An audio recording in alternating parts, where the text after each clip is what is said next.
غریب آدمی تھا، اس کو 1000 دینار کی ضرورت پڑ گئی، اور آپ کو معلوم ہے کہ دینار کی قیمت بہت ہے۔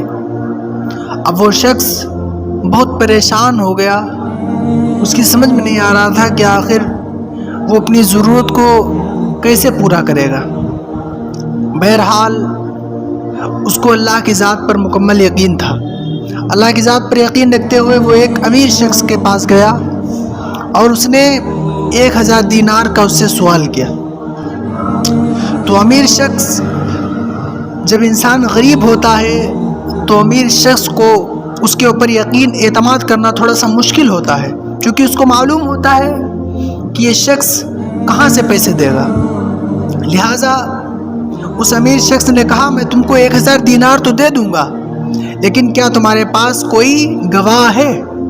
تو اس نے کہا میرے پاس گواہ ہے صرف میرا اللہ۔ اب وہ جس شخص کو پیسے دینے تھے وہ بھی نیک تھا، اس نے بھی کہا ٹھیک ہے، اگر تو اللہ کے نام پر مجھ سے پیسے لے رہا ہے اور اللہ کو گواہ بنا رہا ہے تو اللہ کی رضا کے لیے میں نے تجھ کو 1000 دینار قرضہ دیا۔ اب لیکن اس نے کہا اچھا ٹھیک ہے، گواہ تو نے اللہ کو بنا لیا، تیرا کوئی کفیل ہے؟ تو کہا بھائی میرے پاس کفیل بھی کوئی نہیں ہے، میرا کفیل بھی اللہ ہے۔ وہ شخص بھی نیک تھا، اس نے کہا ٹھیک ہے، جب تو نے اللہ کے نام پر مجھ سے طلب کیا ہے تو میں تجھ کو مایوس نہیں کروں گا۔ اس نے اللہ اس کے رسول کے رضا کے لیے اس کو 1000 روپے دینار بطور قرضہ عنایت کر دیا۔ بہرحال ایک وقت کا اس نے تقاضا کیا، کچھ وقت کے لیے اس نے مہلت لی۔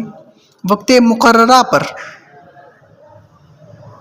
وہ پریشان اگرچہ نہیں تھا، اس کو معلوم تھا کیونکہ اس کو اللہ کی ذات پر یقین تھا۔ اس نے بڑی محنت کری، بڑی مشقت کری، یہاں تک کہ وقت مقررہ آ گیا جب اس کو قرضہ دینا تھا، جس دن کا وعدہ ہوا تھا کہ اس دن اس کو قرضہ واپس لوٹانا ہے، وہ دن آ گیا۔ اب وہ شخص، اس نے بڑی محنت کری، بڑی مشقت کری اور خوب پیسے جمع کیے، یہاں تک کہ اس نے 1000 دینار جمع کر لیے۔ وہ دن آ گیا جس دن اس کو قرض لوٹانے کے دن تھا، جس دن اس کو دوسرے شخص کو قرض لوٹانا تھا، وہ دن آ گیا۔ اس دن ہوا یوں کہ بارش کی وجہ سے، شدید بارش کی وجہ سے کشتی منسوخ ہو گئی، کشتی جانے کے قابل نہ رہی۔ تو وہ شخص کہنے لگا کہ آج اگر میں نے روپیہ نہ دیا تو اس شخص کا میرے اوپر سے یقین اٹھ جائے گا۔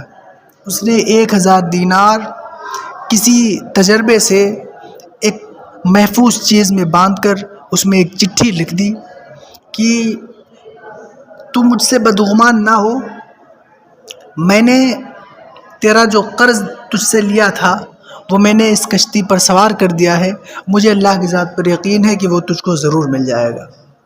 اب وہ شخص بھی دن بھر اس کی تلاش میں رہا، اس کی فکر میں رہا کہ وہ کب آئے گا۔ بہرحال شام ہوتے ہوتے جب وہ شخص نہیں آیا تو وہ بڑا پریشان ہو گیا، کہا اس نے اللہ کو ہی گواہ بنایا تھا، اللہ کو ہی کفیل بنایا تھا، باوجود اس کے بھی اس نے میرا قرضہ آج کے دن نہ لوٹایا۔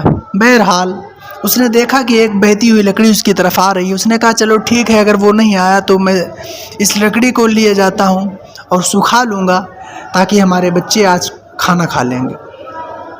بہرحال وہ لکڑی لے گیا، اس نے جب کھولا تو اس کے اندر سے ایک چٹھی اور 1000 دینار ملے۔ اس چٹھی میں لکھا ہوا تھا کہ شدید بارش کے سبب میں تجھ تک نہ آ سکا، لیکن میں نے تیرا جو تجھ سے روپیہ ادھار لیا تھا وہ میں نے تجھ تک بھیج دیا ہے، اور اللہ کی ذات پر مجھے یقین ہے کہ تجھے مل بھی جائے گا۔ بہرحال وہ پیسے اس کو جب مل گئے، اس کے بعد وہ شخص بڑا مطمئن ہو گیا، بڑا خوش ہو گیا۔ ایک دن کچھ وقت کے بعد وہ شخص 1000 دینار لے کر پھر آیا اور اس نے کہا بھائی میں نے وقت مقررہ پر تمہارے پیسے لوٹا دیے تھے، لیکن بارش کے سبب میں خود نہ آ سکا تھا اور مجھے لگ رہا تھا اگر وہ پیسے تم تک نہ پہنچے ہو تو یہ لے لو۔ تو وہ شخص اٹھا اور اٹھنے کے بعد اس کو سینے سے لگا لیا، کہا جس اللہ پر تم نے توکل کیا تھا، جس کریم رب پر تم نے اعتماد کیا تھا، اس رب نے تمہارے توکل کو خالی نہیں جانے دیا بلکہ اپنے فضل سے تمہاری مدد فرمائی اور وہ پیسہ مجھ تک پہنچا دیا. اب یہ بتائیے کہ وہ پیسہ اس تک پہنچا، اس میں فضل کس کا ہے؟ اللہ کا. تو اللہ کی ذات پر توکل رکھیں، اللہ کی ذات پر اعتماد رکھیں، انشاءاللہ عز و جل مشکلات آسان ہیں.